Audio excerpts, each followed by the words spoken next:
Good morning, children. In previous class, we have learnt about elements, compounds, and mixtures. Let us see whether the mixture and compound are they same or different. Actually, this mixture and compound, they are different. Let us see how they are different from one another. See here, this is mixture. Okay, the elements, this mixture is formed by just mixing of two elements or two compounds, or we can also say like this: elements or compounds just mix together to form a mixture. Here two components are simply mixed. There is no reaction between these two components in case of mixture. See here example, salt and sugar mixture. Here salt and sugar, they are just mixed, but they are not reacting with each other. Okay, but in case of compound, element or compounds, they mixes together and they reacts. Here when two components are mixed in case of compound, they reacts, but in case of mixture, there is no reaction between the mixed components.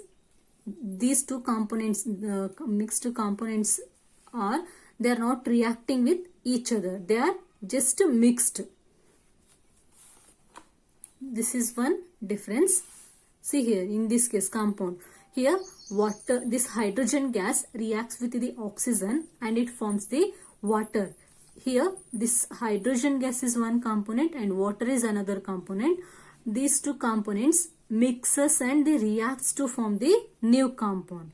But in case of this mixture, two components, they are simply mixed, but they are not reacting. Hence in case of mixture, no product or no new compound is formed. Therefore in case of mixture, when mixture is obtained by mixing of two components, no new compound is formed.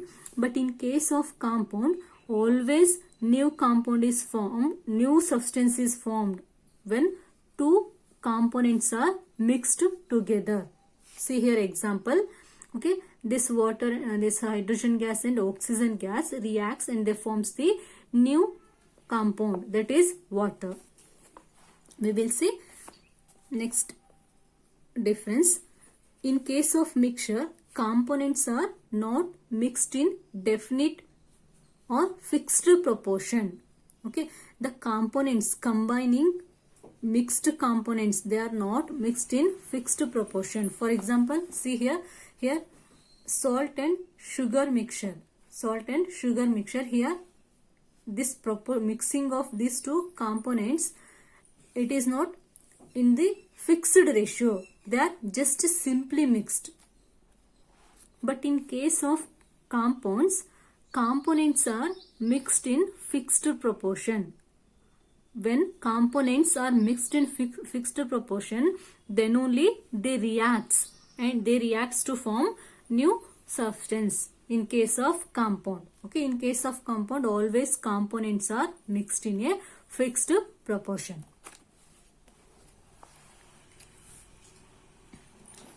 A mixture shows the properties of the component substances. Okay, see here, this is mixture. Sugar is dissolved in the water. When sugar is dissolved in the water, we'll get the sugar solution. If you taste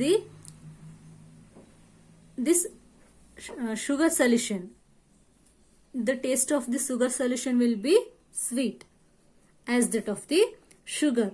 Okay, so from this we can conclude that a mixture shows the properties of the component substances. Okay, before dissolving this sugar in water, the taste of the sugar will be sweet. After dissolving this sugar in water, again the taste of this sugar remains as it is. Okay, it remains as it is. Sugar solution's taste will be sweet. Okay, so in case of mixture, properties of the components are the properties of the mixture. But what happens in case of compound? The compound shows different properties than their components. See here, this hydrogen, this is the water formation reaction. This hydrogen is gas and this oxygen is gas. These are the two components, hydrogen gas and oxygen gas. They are the two components, and this hydrogen gas is highly flammable and catches the fire, while this oxygen gas is, it is a supporter of fire. It helps the fire to burn. It helps the combustion reaction. These two components, they are having different properties, but these two components, they combines to form a new substance. Property of this new substance is also different. The product formed here is water, and this water is used as a fire extinguisher. This water is used as a fire extinguisher, but the reactants which are involved in formation of these products are hydrogen gas, oxygen gas. This hydrogen gas is flammable and this oxygen gas is a supporter of fire. Let us see last one. Components can be, in case of mixture, components can be easily separated by physical methods. But in case of compounds, these components can only be separated by chemical methods, but they cannot be separated by physical methods. These are the differences between mixture and compound. Like this, mixture and compound, they are entirely different.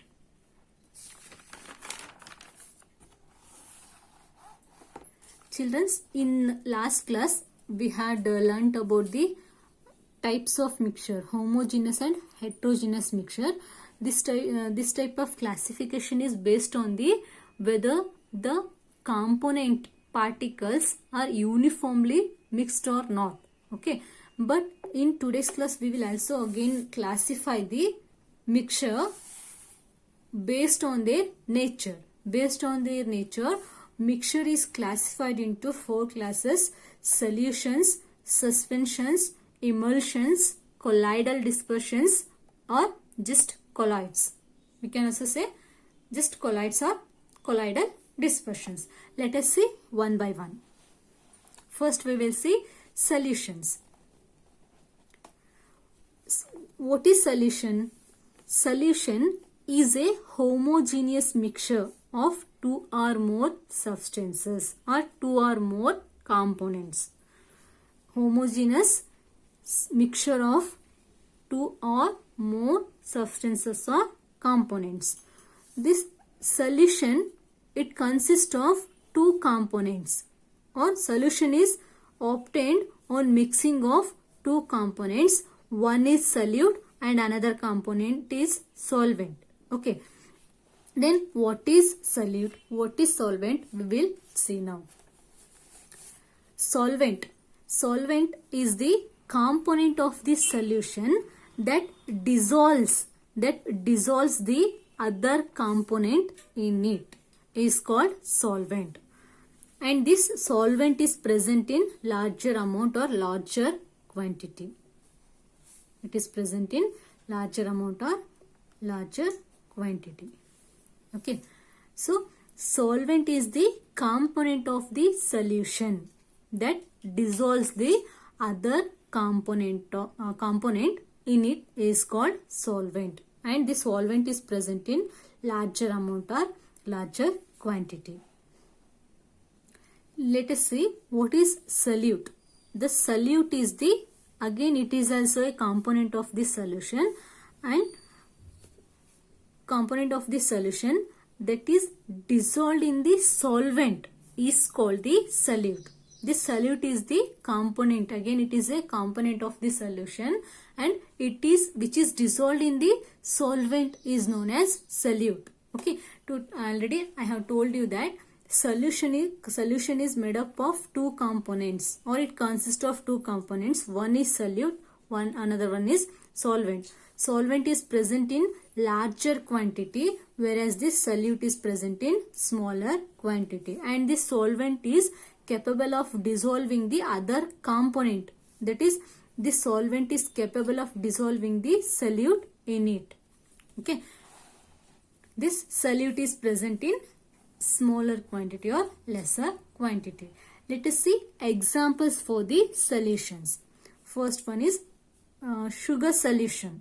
Here in sugar solution, solvent is water. Why water is said to be solvent? Because here water is taken in large quantity. Here water is taken in large quantity, and this water is capable of dissolving the sugar which is taken as solute. So here when sugar is dissolved in the water, we will get sugar solution. Here water is the solvent and sugar is the solute. This sugar is present in small quantity. Next example is tincture of iodine. Okay, tincture of iodine means it is nothing but alcoholic solution of iodine. See here when iodine is dissolved in the alcohol. Okay, when iodine is dissolved in alcohol, here alcohol is taken as solvent. Okay, alcohol is taken as solvent because here alcohol can dissolve the iodine, and alcohol is present in large quantity. It is not necessary condition that actually for a component it is said to be solvent, it has to satisfy two conditions. Okay, it should be present in large quantity, and it should capable of, one more condition is, should capable of dissolving solute. Dissolving solute. It should have the, for any substance, if we have to say, if we want to say that it is a solvent, then that substance should satisfy two conditions. One is it should be present in large quantity, and another one is it should be capable of dissolving the solute in it. Then only it is said to be solvent. Here this water is capable of dissolving the solute, that is sugar, and it is present in large quantity. Okay, or it is taken in large quantity. Here as alcohol is said to be solvent in this case, in case of tincture of iodine solution. Here alcohol is present in large quantity, and this alcohol can dissolve this iodine solute, and this iodine solute is present in small quantity, and this iodine, when it dissolves in the alcohol, it forms alcoholic solution of iodine. This alcoholic solution of iodine is known as a tincture of iodine, which is used to treat the wounds. Now see next example, soda water. Okay, soda water. Here solvent is water and solute is carbon dioxide gas. Here the solvent is taken as water. You know already this water can satisfy both the conditions. This is capable of dissolving the carbon dioxide gas. When carbon dioxide is dissolved in water under high pressure, usually gases are not they are, even though they are soluble in water, but their solubility or less amount of gas is soluble in water at room temperature or normal pressure or normal temperature. But what happens in case of soda water, here this carbon dioxide gas is dissolved in water under high pressure. Under high pressure. Okay, you might have observed whenever you open the soda water bottle, the gas will the carbon dioxide gas will come out of the bottle in the form of small bubbles. That is nothing but that is carbon dioxide gas. So next example is air. Air is an example for solution because air in our atmosphere, it contains 78% of nitrogen and 21% of oxygen and remaining 1% of other gases. Okay, so here this nitrogen, since it is present in large volume, this nitrogen gas is taken as a solvent, and this oxygen and other gases which are present in the lesser volume or which is present in small volume are taken as solute. In this solvent, in nitrogen, all these gases are dissolved and they are mixed with this nitrogen gas which is present in large quantity. Therefore, nitrogen gas is taken as solvent. Okay, so air is said to be solution. Okay, children, now we will see the types of solution. Okay, see here, based on the physical state of a solvent,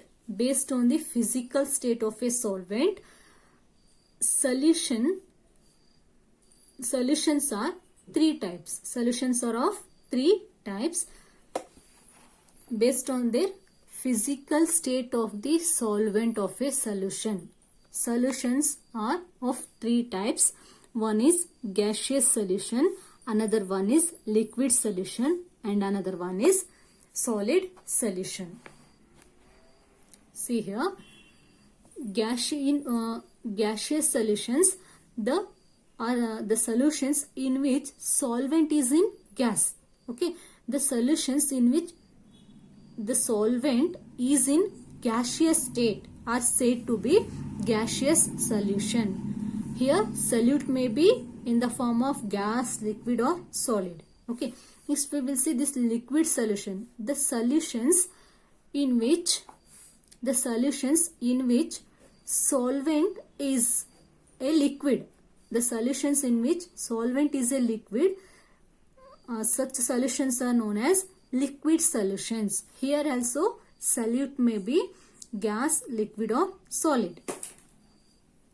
Last one is this one, solid solution. Here the solution in which solvent is a solid.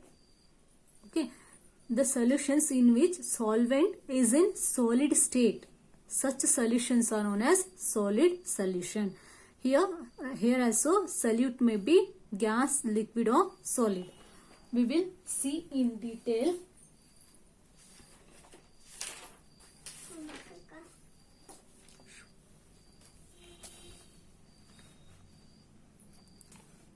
Children, see here, in first column we have taken type of solution, in second column we have taken solute, in third one solvent, and fourth one examples for the solution, type of solution. We will see first type of solution, that is gaseous solution. Here the solute is, when solute is gas and solvent is also gas. Okay, when both solute and solvent are gas, the solution is said to be gaseous solution. Okay, example for this kind of solution is mixture of oxygen and nitrogen gas is an example for this type of solution. Next we will see here, solvent is again gas but solute is liquid. Here solvent is in gaseous state but solute is in liquid state. Example for this kind of solution is chloroform is mixed with nitrogen gas. Okay, here chloroform is a solvent, not solvent. Chloroform is a liquid and it is a solute. It is mixed with the nitrogen gas. Nitrogen gas is a solvent. Here in this case nitrogen gas is the solvent, because here we have taken solvent as a gas. Therefore in nitrogen gas chloroform is dissolved or mixed.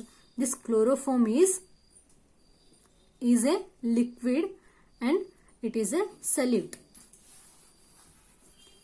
See here, solid, when solute is solid and solvent is gas.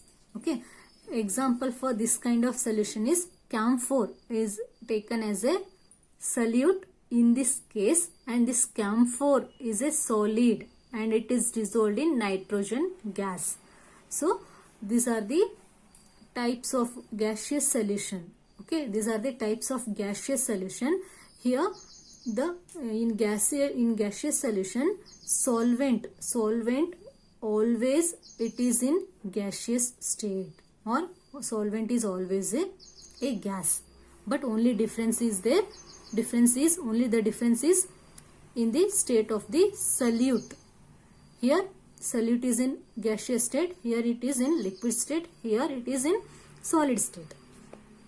Next we will see liquid solution. Okay, in case of liquid solution, here solvent will be a liquid, or solvent is in liquid state.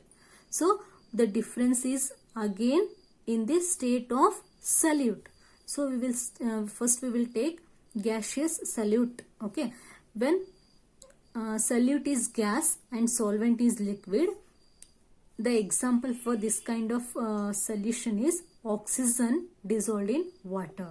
Oxygen is a gas. Okay, it is taken as solute here and it is dissolved in water. Water is a solvent. It is one type of the liquid solution. Okay, this is known as gas liquid solution. Okay, this is gas solution, liquid gas solution, solid gas solution. Next we will see liquid solution. In liquid solution, both solute and solvent, they are in liquid state. Example for this kind of solution is ethanol dissolved in water. Whenever ethanol is dissolved in water. Okay, this is an example for this kind of solution. Next we will see solid liquid solution. Here solute is in solid state and solvent is in liquid state. Example for this kind of solution is glucose dissolved in water. Okay, glucose is a solid substance. It is dissolved in water. Water is a liquid and it is solvent. So we can also give more examples. We can also find more examples in our surrounding.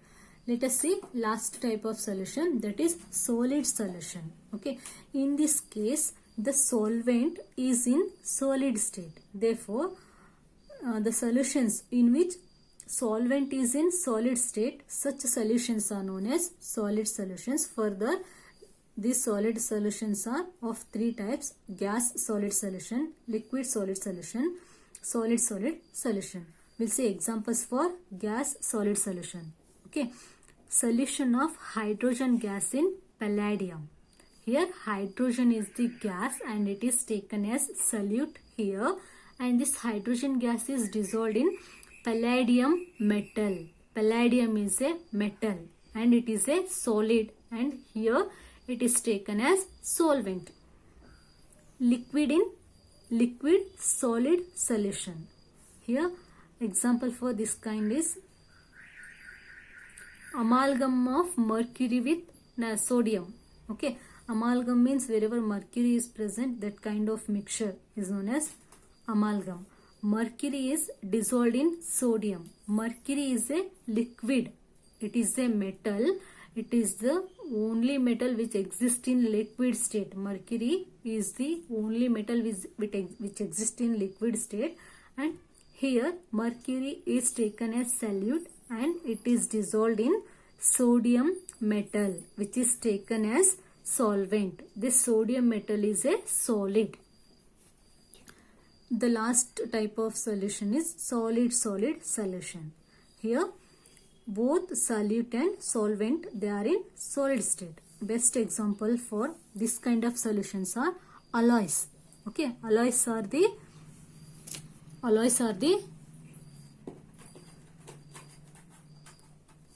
mixture of two or more metals, or we can also say that mixture of metals and non-metals. Okay, metals and non-metals. Alloys are the mixture of two or more metals.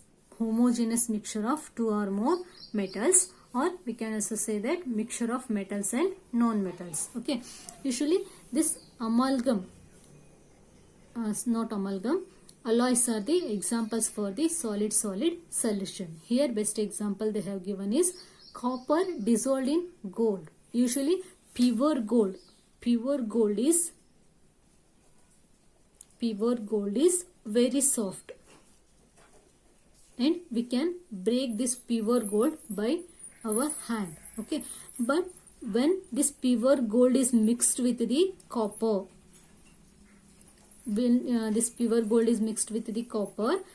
this pure gold it becomes hard. When pure gold is mixed with copper, it becomes somewhat hard. Therefore, because when this copper is mixed with the pure gold, then only we can prepare the gold ornaments. If we are not mixing any copper, means we can't prepare ornaments, because pure gold is very soft. With a soft gold we can't prepare any gold ornaments. We can prepare gold ornaments only when this pure gold is mixed with the calculated percentage of copper metal. Then when on mixing this copper metal, this pure gold becomes somewhat hard, and we can use that gold for the preparation of ornaments. These are the types of solutions. These are the types of solutions based on the physical state of solvent. Okay. Children, now let us study properties of the solution. This solution is a homogeneous mixture, because when we say homogeneous mixture, when the two components are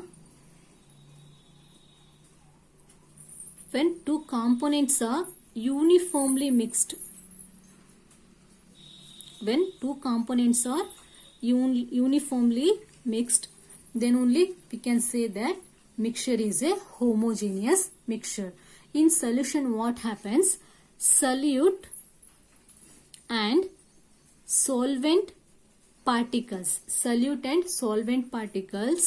mixes uniformly. They mixes uniformly, resulting in homogeneous solution.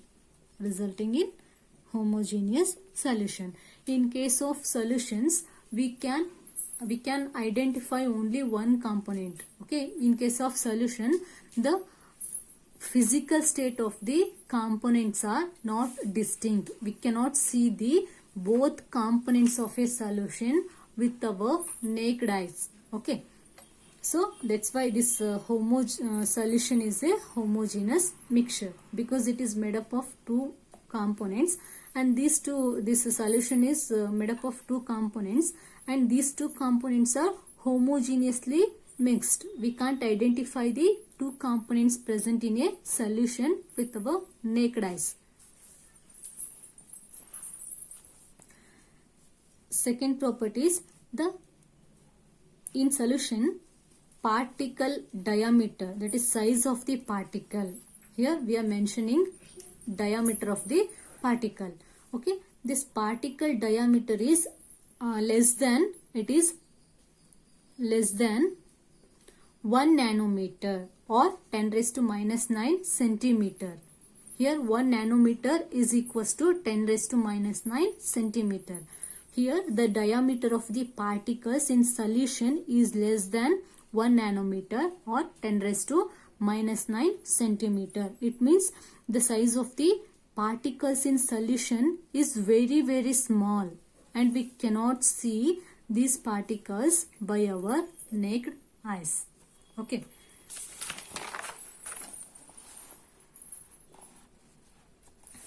Third property is particles of the solution, they do not scatter a beam of light when light is passed through the solution.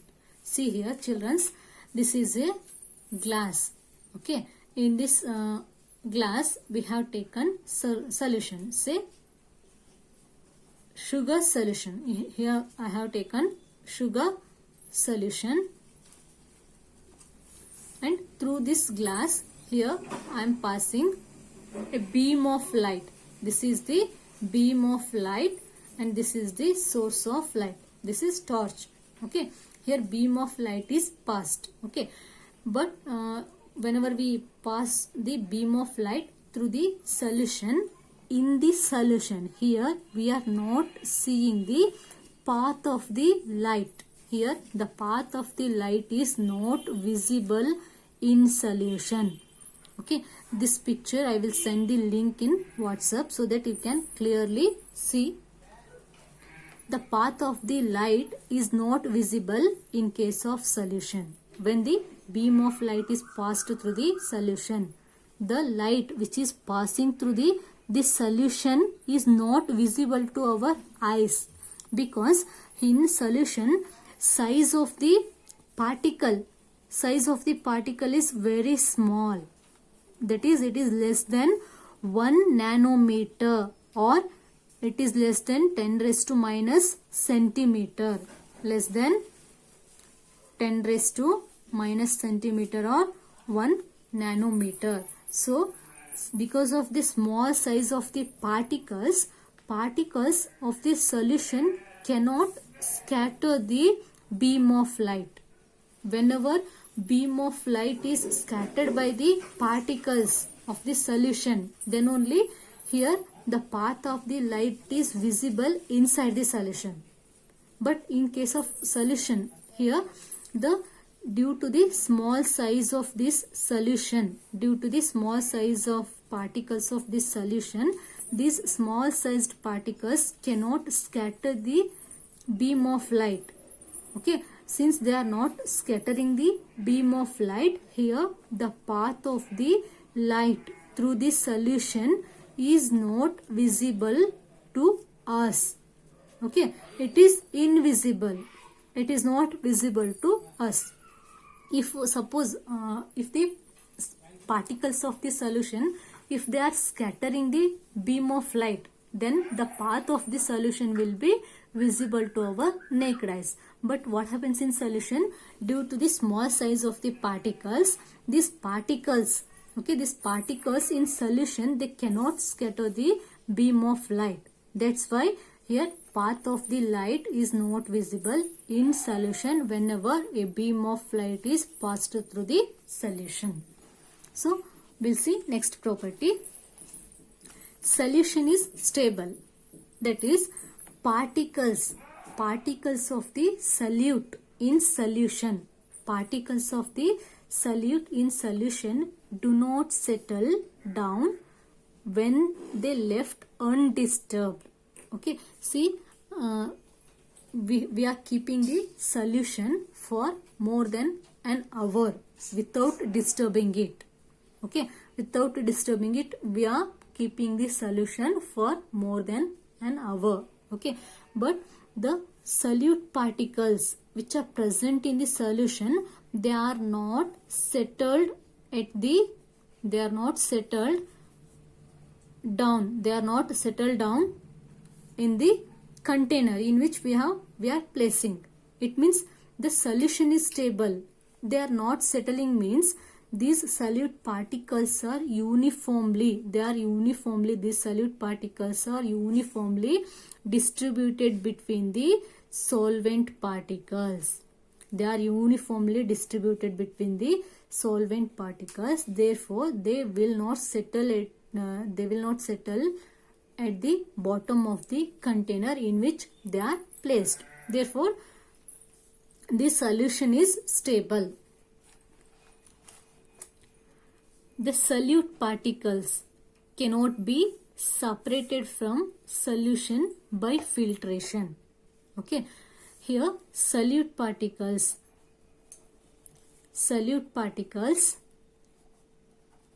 they cannot be separated from the solution. They cannot be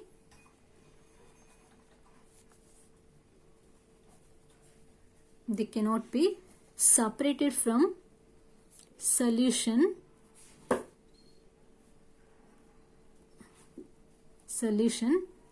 by filtration process. Because why they are not separate, they cannot be separated from solution by filtration process, because here the size of the particles in solution, is less than 1 nanometer. Okay, it is less than 1 nanometer, and the pore of that filter paper,